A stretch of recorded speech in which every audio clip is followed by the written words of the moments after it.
Welcome to the Cork Creative Podcast. With this podcast, we hope to shed some light on the creative work that Cork's artists and business people are doing and to give them a platform to discuss their journey to now, plans for the future and lessons learned. If you would like to learn more, please visit corkcreative.ie. I am Jordan Hennessy, your host. I work for Flux Learning, a digital education company proudly situated in Clonakilty, County Cork. I'm delighted today to be joined by Nina Cáit Gilbert, a Clonakilty native and former classmate of mine. Nina Cáit returned from a successful career in London to raise her young family with her husband David, while simultaneously launching her graphic design company, Design Bird. So today we will discuss how she got involved in the creative world, leaving her dream job behind, her love for what she does and the challenges she faces, inspiring local brands and the importance of keeping things simple. You're very welcome to Cork Creative, Nina Cáit.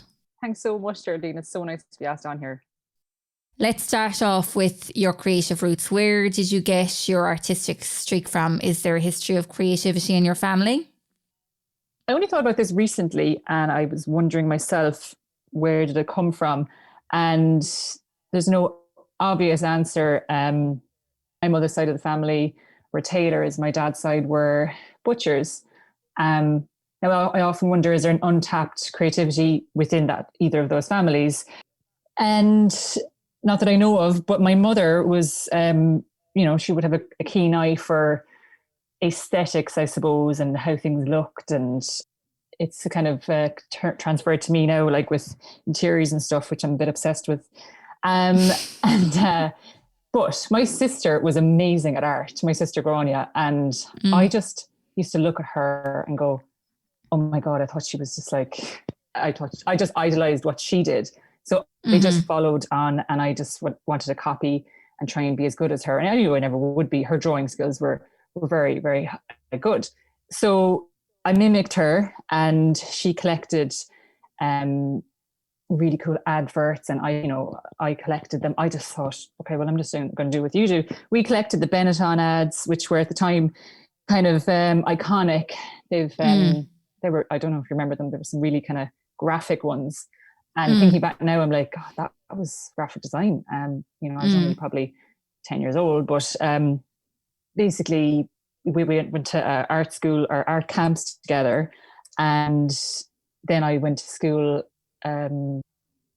after school classes with my friend Aoife O'Donovan, who's now McLaughlin. And basically, art was really encouraged in my family, really encouraged. I don't know. I think we kind of thought, oh, we're arty. And sure, we didn't know what we were doing, but it came good, and look, I made a career out of it. Well, you could have been doing a lot worse things, to be fair, so. Yeah. Yeah, we were mad for painting, and drawing, and sure, I wasn't even very good at it, but it was just encouraged. It was nice. And how did you get into working in design? So how did that whole thing come about? So I suppose growing up, I didn't know what a graphic designer was. I'd never heard the word. It was in transition year when we have that year where we're kind of left off to our own devices, and it's a brilliant year. God, I loved it. And I remember our year head said there was a man coming to speak to us about his job. And we were like, okay, we all had to sit in. Geraldine, I think you were probably there. I was probably there. I can't remember that. And we sat in one of the rooms, and this man came in and he had these really cool glasses. And he was like, hi, his name is John McMonigal of Raven Design. And he said, I'm a graphic designer. And I was going, what's a graphic designer? Like, what the hell is he doing? And he went through what his job was and the area that he worked in. And a light bulb was just like, oh, that sounds like exactly what I want to do. So what was I, 15 or something? And I remember going up to him after and I just went, hi, can I do work experience with you? And my year head was kind of encouraging me. And he said, yeah. And I went and did my transition year work experience up there in Cork City, thought it was business. Wow. Yeah, it was brilliant. And I thought it was the business. And I said to him, so what do I do now? Like, how do I become a graphic designer? And he just said, go to well, if you want, look, who's to say you don't have to go have formal training, but he said go to art school. And I did. I got into art school, and I went to Limerick School of Art and Design. But the thing is, I married the year head's son. So I married her son, and now I just say to her that it's really weird that you introduced me to this. Yeah. And it was like it was meant to be, wasn't it? Yeah. So Miss Gilbert, thanks. Yeah. It was kind of good though, the way that you it was a light bulb moment, you said, for you, but you took as a teenager, and let's face it, not all teenagers can use their own initiative. You took your initiative, and then you just went up and you asked him, and fair play to you. It probably was the beginning of everything. Like, well, do you know what? There was actually another girl who was asking him as well. And like, I remember going, God, that was probably the first like competitive moment I had. It was like, oh my God, I don't know. I really wanted it. And I suppose my determination came out quite young. And I was a bit young. I definitely know like my own nieces and nephews. I don't know. I do think it's a little bit different for them now. There's probably more choice, and I probably only figured out what I wanted to do with my career probably a year ago. That's about 20 years after you decided what you wanted to do. So fair play to you. Clicked, and look, I don't know. I got lucky with that idea, but had he not come in, I mean, I don't know. I mean, I put down computer science on my CAO form as well, and if I didn't get art, I was going to do computer science. Completely different world, isn't it? I don't know what that suits your personality. I remember back then it was like, do business. Just do. Yeah. And we're like, okay. Like my career guidance teacher didn't tell me what to do. I got nothing from that. Yeah. And my school teacher wouldn't have been, I think she was kind of doubtful. She didn't really think I might get into art school. Yeah. Like, oh, I don't know if you'll get in. And then I was like, well, I'll show you. And I did, yeah. And it was just because of the Crawford portfolio course that Easter of our Leaving Cert, and a portfolio course with this teacher, that I was ready. I didn't even have to take the year out before. Sometimes people take a year out after school.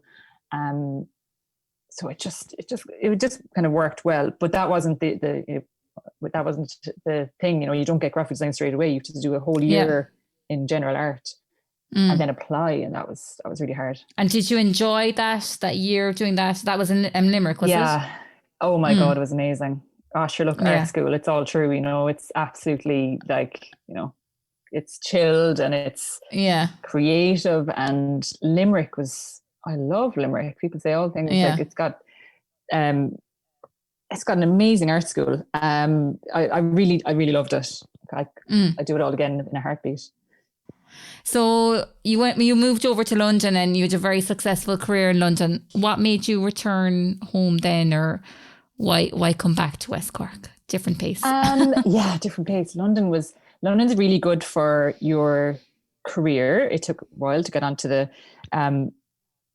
career scene there. Like I turned up with no job and just did loads of interviews, and I worked in publishing, and I ended up getting a really good job. Yeah, it was brilliant, and it just changed the minute I had a child. London's a bit cutthroat, and there was no room for a breastfeeding mother. I went back and I was still feeding my son Dahi. I just asked for less hours, and I said, just can we have at least one day off a week? And they were like, no. So, they just kind of push you out a bit as a woman. Like they have their legal team behind them, and they're just like, they don't really care. And it was hard actually at the time, but it didn't really matter. Sure, my family is more important, and I love where I'm from, and it was really nice coming home and having my mother nearby, having my granny next door. I actually lived next door to my granny, and we used to call into her every night before bed with my son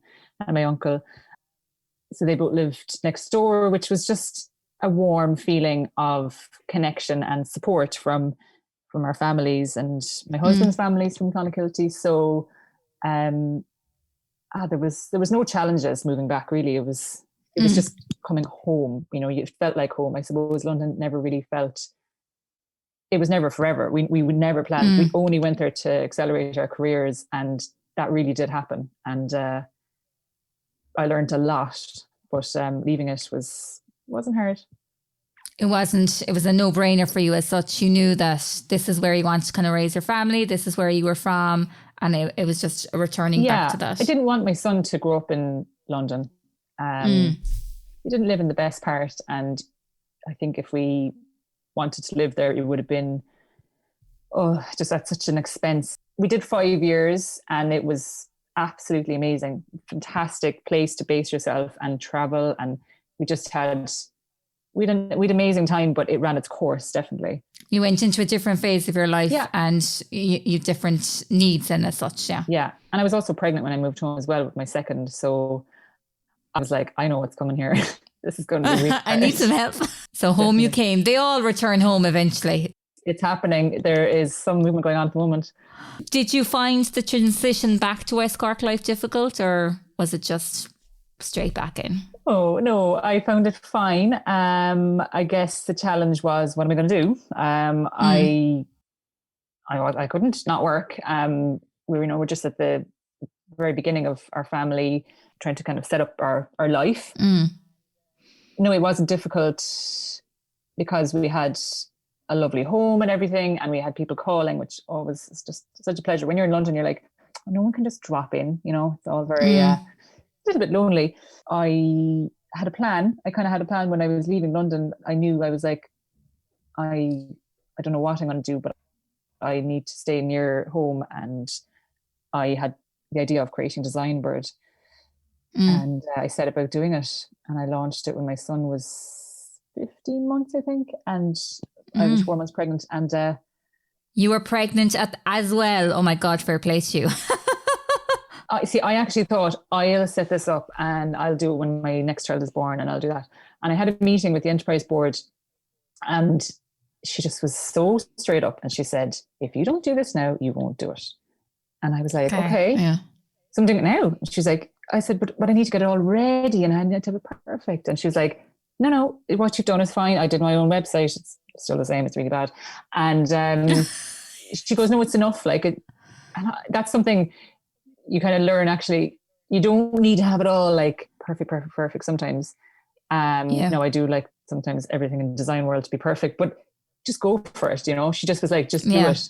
And I launched, and my first client was Crudge's Barbershop. And yeah, and literally I've just had inquiries because of one job. It just tumbleweeded into 5 years. But isn't that great how, you know, that's really is the best form of advertising, word of mouth, or as in your case now, being able to see that design, you know, if it's obviously in a centre of town location, a lot of people see it, a lot of people go into it. And it's amazing how that kind of word of mouth or unreal, being able to look at something just spreads. And it matters as well, because in Clonakilty and West Cork, word does spread around, and yeah, like it's a very valuable tool, and use it to your advantage. That if you don't, you know, if your work is being spoken about in a good way, it's going to come in revenue, like. That's it. And I suppose as well, like, there's probably not a massive amount of designers, like graphic designers out there. No. And it's nice to have someone that's kind of from the locality, maybe understands the area, the various different branding, maybe the kind of ethos around that whole community, and can kind of work with it easier. Yeah. I definitely saw a bit of a gap in the market. I remember thinking I couldn't compare myself to anyone else. I was going, now, when I was in London, I didn't. My work was in publishing. It wasn't the same, but I always had branding kind of like deep down. It was something I was really I very much enjoyed when I was in college. And yeah, there was a bit of a gap in the market, and it was the start of kind of things getting a little bit cool around here. And I loved working on all those new businesses, and they're still going. which is really cool. Exactly. And let's face it, like Clon is the happening spot. Clon, there's something about it. It's it's good, and it seems to be getting better. Got a lot of interesting kind of colourful new businesses in town, and I love to see them, even if I work on them or not. I love to see people taking the leap and just kind of going into it. And did you always want to work for yourself, or was it kind of because of your situation with your family that you decided to go along that route? Or? No, I didn't always want to work for myself. I wanted the big job in kind of working as a team with other people, and I chased it for a long time, and I got it, and I succeeded in London, and I got into a really, really good company called De Winters, and I loved working part of a team and all that. So that's actually something I quite miss it. You know, I've nobody to talk to.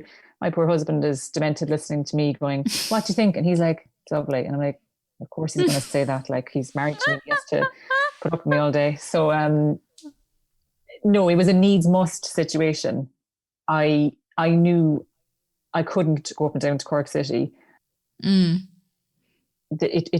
had to be working for myself. But I didn't really know much about it, really. Only the Start Your Own Business course with the Enterprise Board was the best thing ever.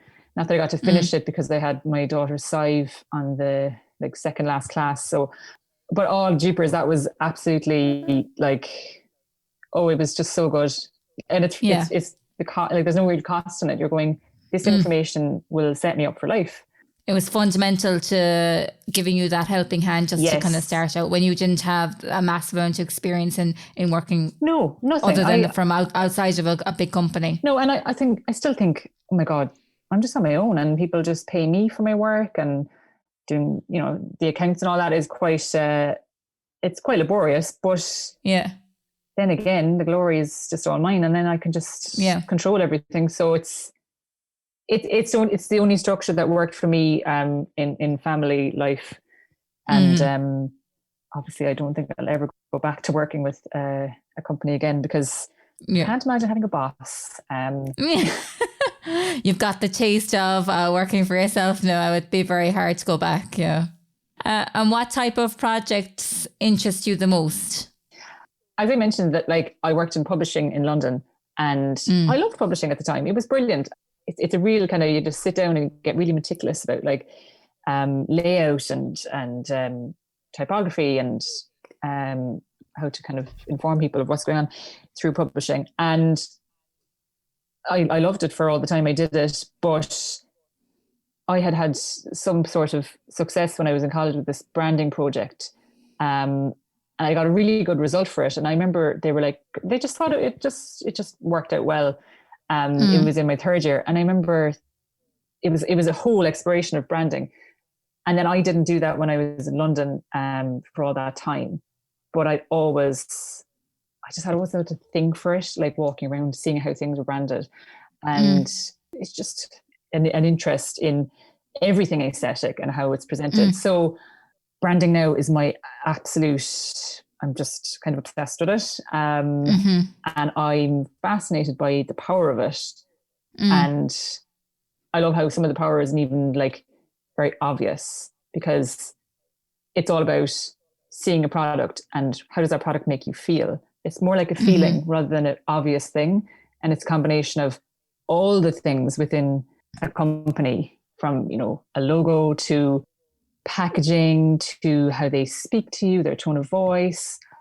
It's a whole wide net of things, but it all matters to how you are interpreted by the public. And I love it, and I love trying to succeed at it. And it's become my forte, I suppose. Yeah. All I do is kind of strive to kind of get better at it, and I really enjoy it. It's very, very humbling when you're involved in the creation of a brand that never existed. Yeah, I love it.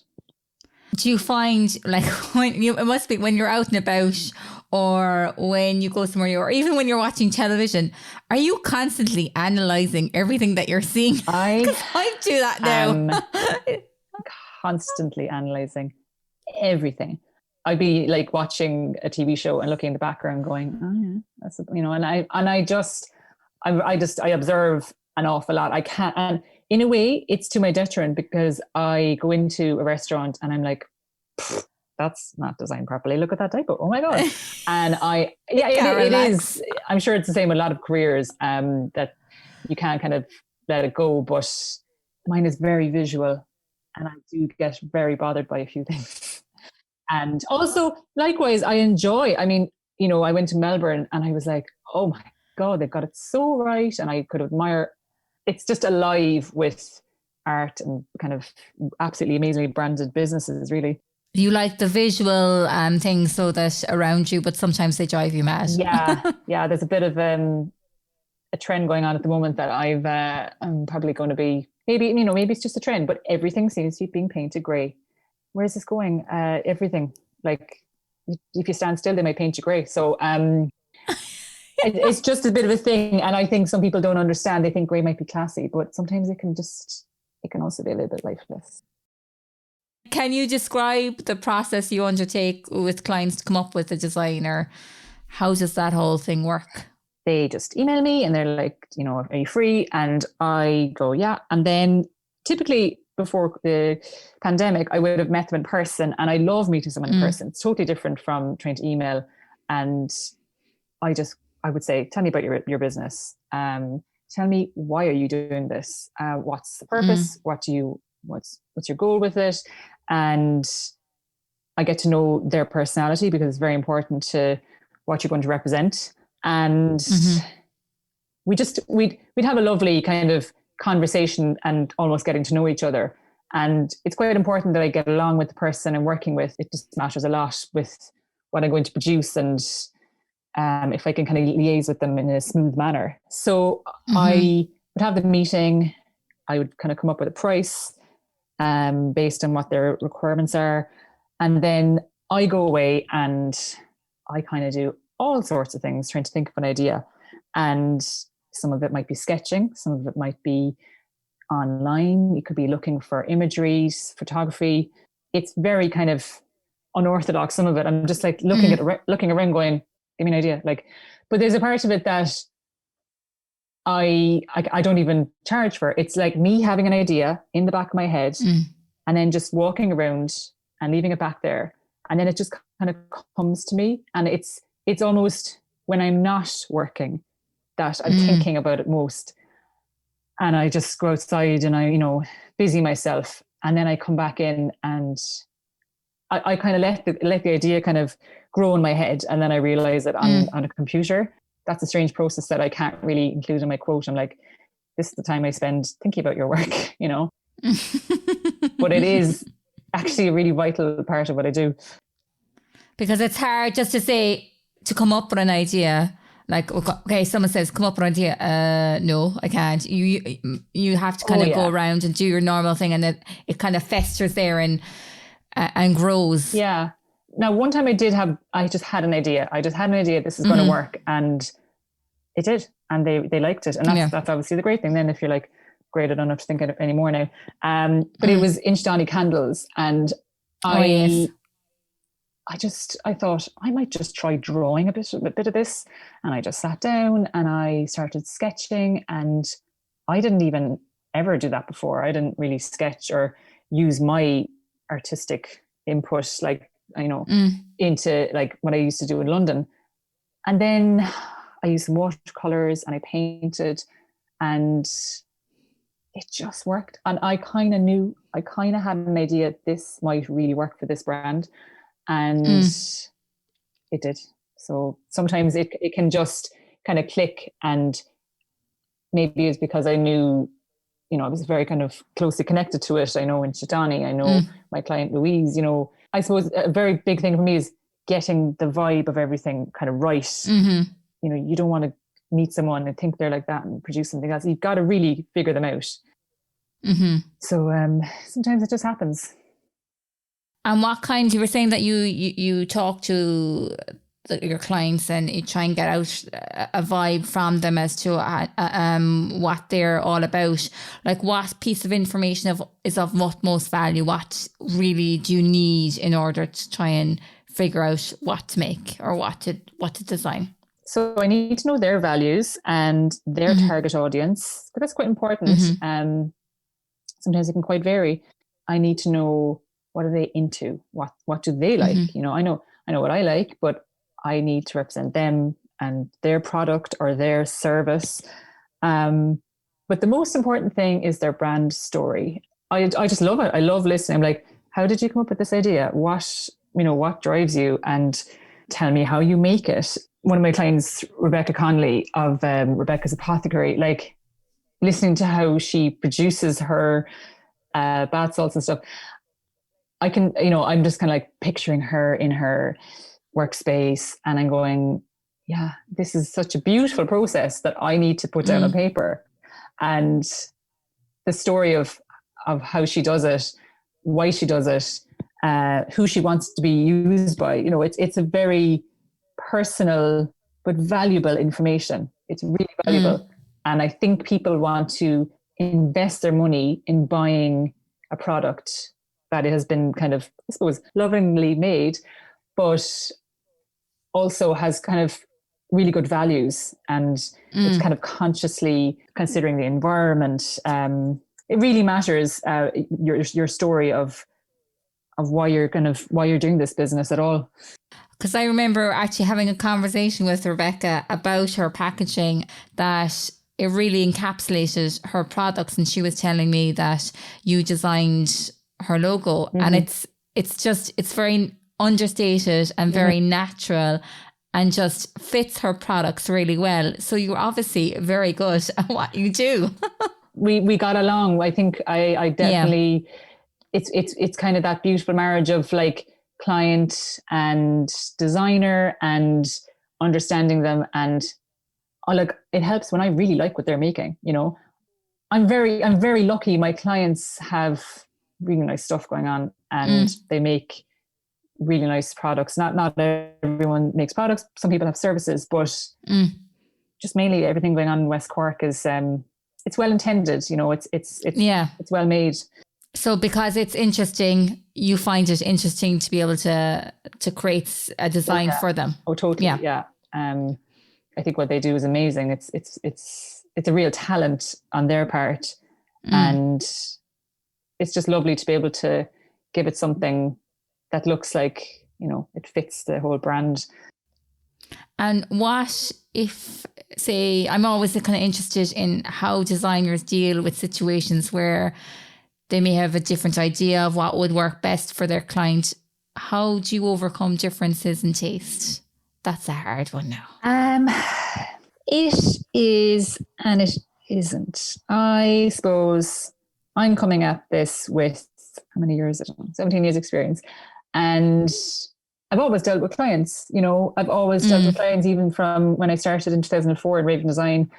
And that's just a learned kind of manner. And then I suppose with my own work, I give them my professional opinion. I show them my perspective, and I do manage to come around it majority of the time. Now, it is hard if someone's like using colours. I have a few colours I just don't really like using, or if they're clashing, but I can just tell them these colours just don't work well together. That's the sort of colour psychology thing sometimes they just didn't know about, and they're paying me for my service. And I suppose I just take it in a professional manner, and I just, largely it's visual, so I can just show them that it'll look better. And with fonts and that, they mightn't know about it. So I just kind of inform people on the best way of doing things, and we come around it. It's not a major obstacle. I have to like it. I'm going to obviously not do anything I don't really like. But I do say to them, you have to love it. Like, you can't be kind of halfway with it. Like, we need longevity with this. Like, this has got to take you through. And another thing I quite like to do is say, keep it simple, because the less you put onto something, the less you'll grow to hate over time. And There's just a few things that I can offer that really help with creating a more kind of memorable brand, and hopefully one they love, because it's really important that they do. So what or who are your biggest influences? My influences are kind of varied, because I'm quite into art and design, but also more like inspiring people. So say with what I do, I really like illustrators. I just think illustrators are amazing, and I strive to kind of, practice that more. It's something I'd love to kind of spend more time on. And I love an illustrator called Rin Frank. Mm-hmm. She just creates just pen drawings, but it's amazing what a pen can do. It's just the most beautiful, simple illustrations, and they're really effective. And I'd be quite inspired by her work. And then also I would have inspiration in kind of more like branding experts. I'm currently reading a book by Mary Portas about rebuilding the economy and how we've kind of got to change things. I think this is information I need to have within me to kind of help businesses from here on. She says shops aren't, unfortunately, just going to be the way they used to be. We've got to offer an experience. You have to offer something more to the customer. And I think now more than ever, branding is very important, because there's, it's just more competitive, and online shopping is just kind of taking over the world. So I think people like Mary Portas, she's an expert in her field, and I just love kind of listening to her ideas.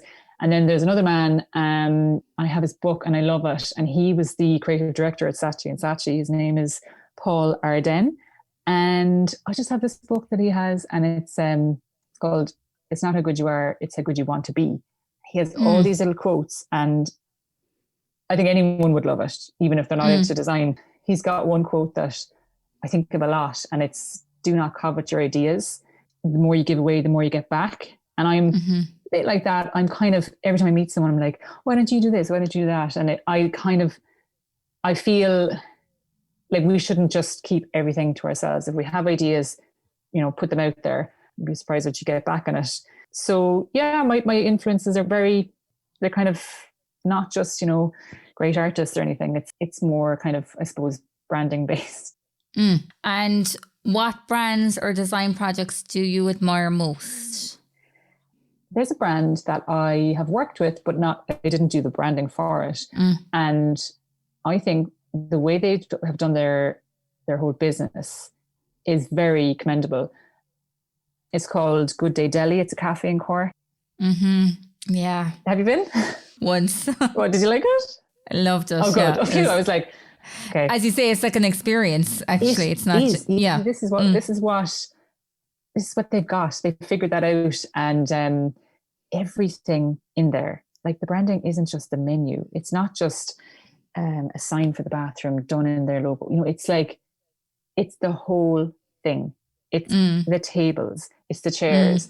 And I met with the owner, Claire, because I did their menus a while back. And I was like, hang on, everything is thought about. Their light shades were made by a woman in Tipperary. I mean, I would say they're largely trying to source everything quite locally. And you can feel it. You can just feel it when you go in. And their branding is also lovely and very kind of consistently but subtly used around the place. Yeah. And this is it. You don't even realize it's happening, but it's a very successful, beautiful place to go. And it has very, very clever branding. Their menus were, they really cared about how it all represented them. And it is about representation. So I really admire them. I think they're a very good example of a successful brand, and local also in Cork. So I suppose they think about everything. Yeah. Everything. It's not just a logo. No. It's the whole experience. It's every little thing, kind of all these little pieces fit into their little jigsaw of their whole brand. Yeah. Yeah. And they don't let it go. Like, they don't go, should we just use that font? That's fine. They're just like, no, that's not our business. Like, if you just decide to just change the fonts every 3 days, then people are like, is that the same business? Like, yeah, exactly. They don't even realize it, but you need it to be consistent. And it's just tiny little things that actually make all the difference. So when you go in there, it's like your happy place. There's nothing drives me mad. I love it. And they have a beautiful like polished concrete floor, and they have a little shop kind of section. And it's an experience there. You leave there and it's very peaceful. All those things matter. Like, how do you want your customer to feel after they've left? And I think that's the way we should be thinking. And I think more and more, as we're going out now, we're like, okay, well, we're not going, it's been a while. So we want to go somewhere really nice, who actually care about, what they're putting down in front of you. And, it's conscientiously produced. And I think it should be a priority with a lot of businesses. A good one to admire. So yeah, look, it's a lovely place. So your own style then, how would you describe it? It's quite varied. I don't really feel like I've one style, but I think what I might achieve quite well is I try to create an enduring logo. And I find it very hard to just do throwaway image. It has to have a concept for me. That's something I learned in college. Like they took a while to kind of figure out that they want everything to have a concept, and it's just going to be interwoven, but everything's there for a reason. We don't even know it. And it's, it just creates an enduring image to apply to everything. And it's adaptable and interchangeable within a brand. And I suppose I can do quite modern. I do a bit of hand drawing. It's very varied, but I like things to look quite strong. I like a strong look. So I think I've kind of achieved that with a lot of my work. And I like each thing to be quite individual, like, to that company. And what's the favorite part of what you do? What you like most? So it's all great. I do quite enjoy a lot of it, but I suppose the real kind of the real buzz moment comes when a product has been in production. No one knows about it. It's about to be launched. We've been working on it. It's all very confidential until the last minute. And I always say, let me know when you're launching. And then when we share that new brand product or service, it's, oh gosh, it's like, that kind of strange thing where you're like excitedly terrified, but it's exciting. It's so cool. And like, I suppose sharing it on social media would be the biggest catchment area for viewers, and seeing how it does. And I sit there and go, oh God, do they like it? Or, you'd have your doubts, but it's a very, very nice moment. And, I'm very proud of a few of the businesses that are like doing so well.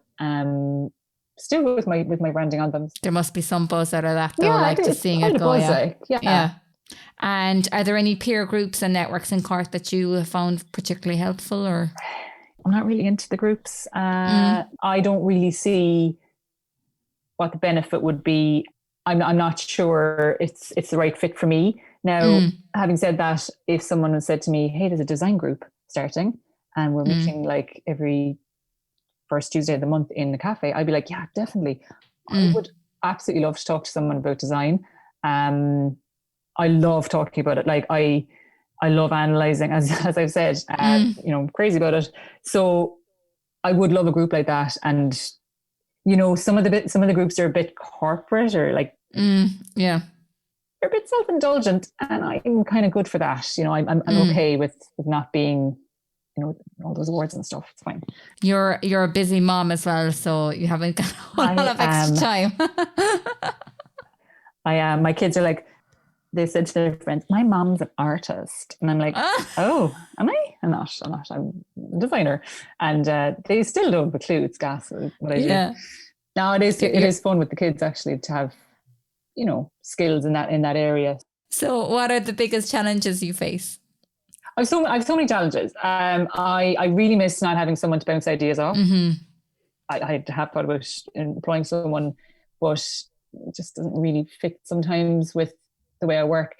So it is hard being on your own. You're just literally going, and then I wouldn't be too confident sharing my ideas with some, family and friends, because I'm just like, please don't say you hate it. And but a challenge I do face currently would be, I design a brand. When I design a brand, I give them a brand guide, give the client a brand guide, and I try and tell them, this is your color palette, this is your font, this is imagery, the kind of tone of imagery you should be using.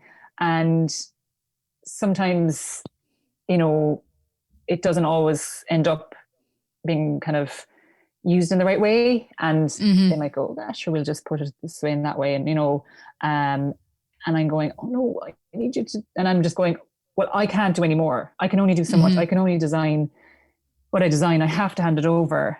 It's their business. They can use it from there on. But I sure I'd love to go in and just do it for them every day and just put up their posts and tell them how to wrap things up and package them and all that. But not that they, that anyone really obviously needs it, but I suppose the lack of control from the point where my job ends is quite a challenge. I try and help, if I can, for the kind of after service, but it's quite hard to kind of let it go. You're like, I suppose it's like a little baby that you've created, and you're sending it out into the world, and it's like, please do the right thing with it.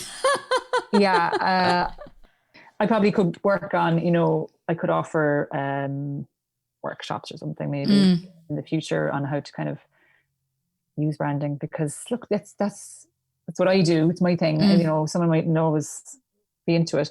And also I find that there's a challenge against me where people think that design is kind of, that's grand, and they just put it at the bottom of the rung, at the bottom of the budget.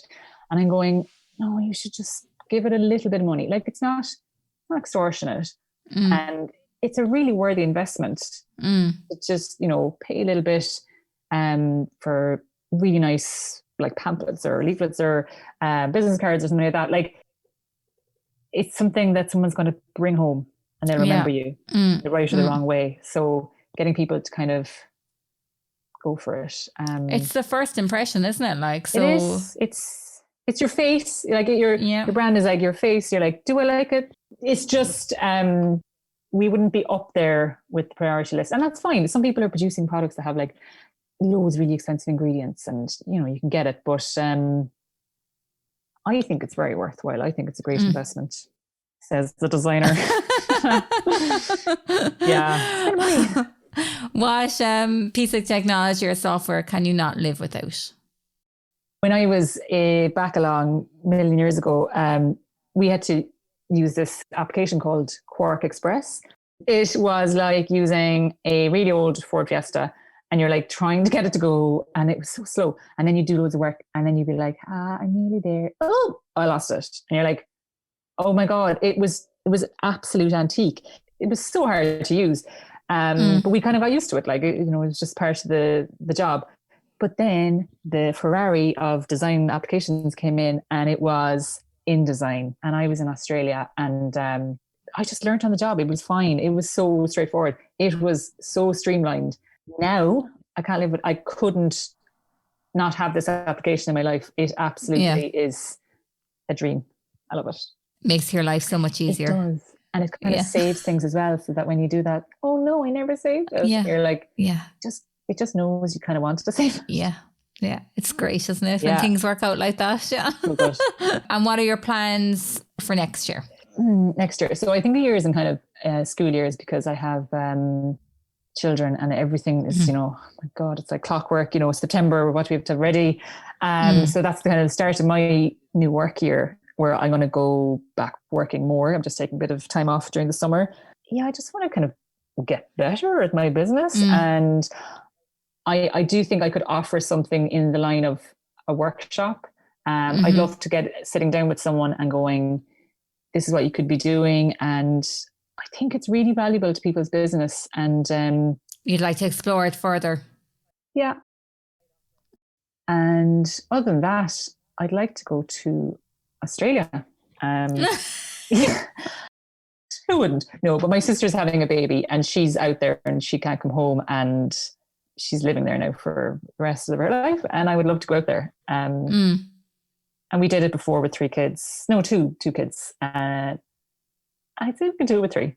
Ah, yeah. But get some more inspirations there. So in Australia. Honestly, like Melbourne, I find Australia actually, same in kind of interior design, they really kind of set a lot of the trends, and you're kind of, it's a bit strange. I didn't really think Australia would have the kind of the start of stuff. Like I remember doing our house, and they had like a lot of black bathroom accessories and brass. And I remember then it came here, and I'm going, it really does start out there in Australia. Maybe it starts somewhere else, but I've noticed it from Australia. And Melbourne, their design it's just at the forefront. Like it really is quite cutting edge, and I'm very lucky to have spent some time there, and I definitely would love to live there if I had another bit of life left to me. But you could retire there.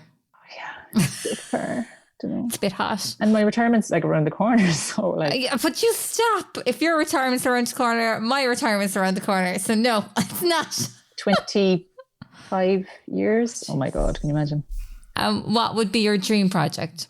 I've really done it. I've really, really worked on my dream project. I could never have anticipated my career going in the directions that it did. And when I got my job in London, I remember ringing my uncle, Michal, and being like, I got the job. And then they offered me a lot more money than I'd asked for. And I was going, this is it. Like, I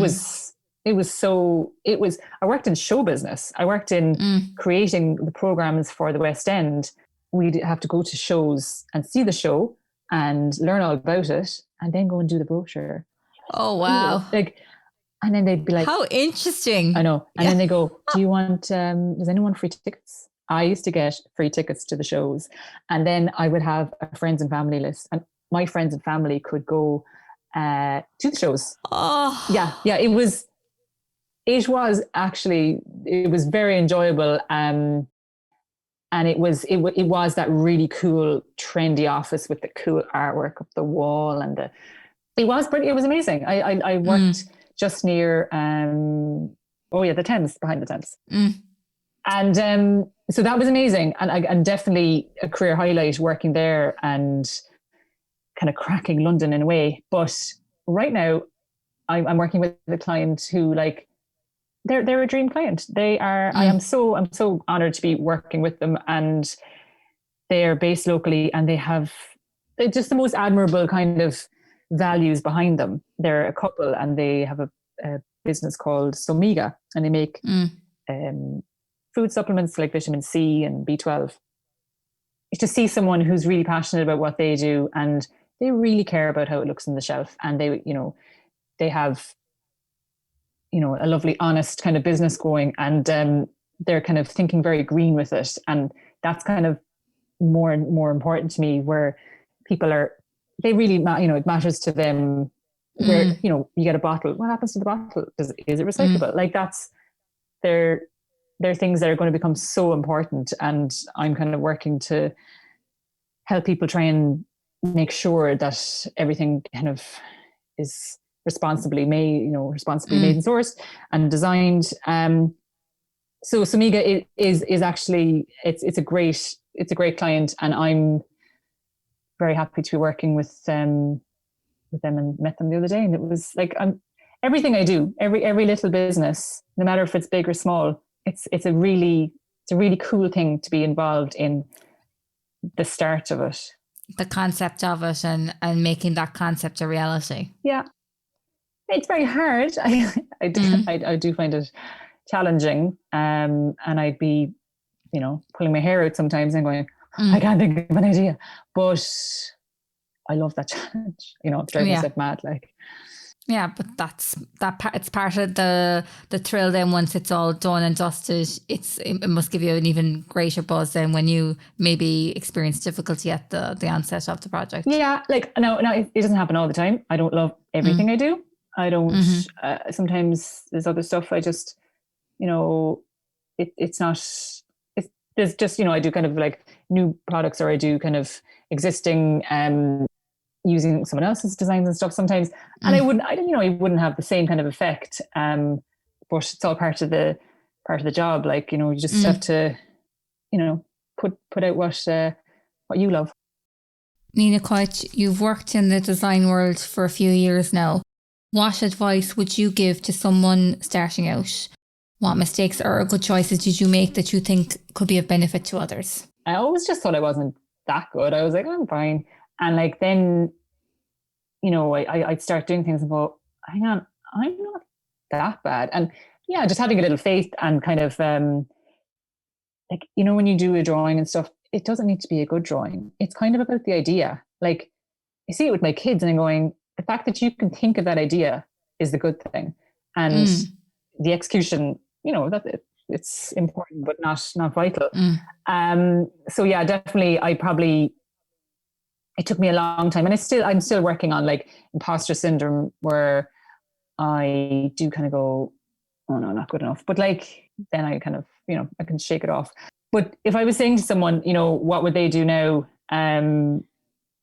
Like if they were trying to get into this kind of thing, I would say put away the computer. I don't know how it works these days, but I get the impression it's like sit down on a computer, Photoshop, and create, you know, digital.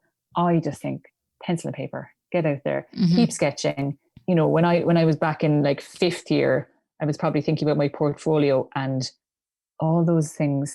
If you keep collecting all those sketches and drawings and working in different mediums, you know, working with paint, working with clay or any other kind of art material, if you can show you're up for it, basically, and you give it a go. When you go into college, like I had to do an interview and they look at your portfolio and you'll get points on your portfolio and then you'll get points in your leaving cert, and they're combined and you have to get a certain amount to get in. Yeah, you can't be just showing them one thing. You have to show them that you can work in scale, that you can work across the board, because that's what your first year in college will be. So at a young age, I would definitely be like drawing, sketching, sketchbooks. Sketchbooks are really important. They can throw out so many ideas. I can still look at my sketchbooks from college and get ideas. Like, so I would definitely say to someone, just keep drawing, keep collecting, keep cutting out, sticking. You know, it might seem childish or something, but it's really not. It's actually exploring the ways of coming up with ideas. So I would say do that, and then come to a computer later. I didn't learn to use a computer in college until the very end. They kind of said to us, kind of say you can use a computer, but sure, we were barely trained on it. It was being trained to think a certain way. It was being trained to think and use your ideas in your head and how to get them out there. That's the focus. So it's more about the creative process as opposed to... It was, yeah, there's a process. Some people might think, right, just create an album cover. Let's create the end goal. And it's not about that at all. It's about creating the process. And you might actually go for a picture you created like, you know, 2 days in, as opposed to like just there and then for the sake of it. That's good advice, Nina. Focus on the concept and then the ideas will come. Well, thank you. Thanks, Geraldine. That was so nice. Thanks for taking the time to chat to us today on the Cork Creative Podcast. If you would like to learn more about Nina Cáit and her work, you'll find information and web links at the Cork Creative website.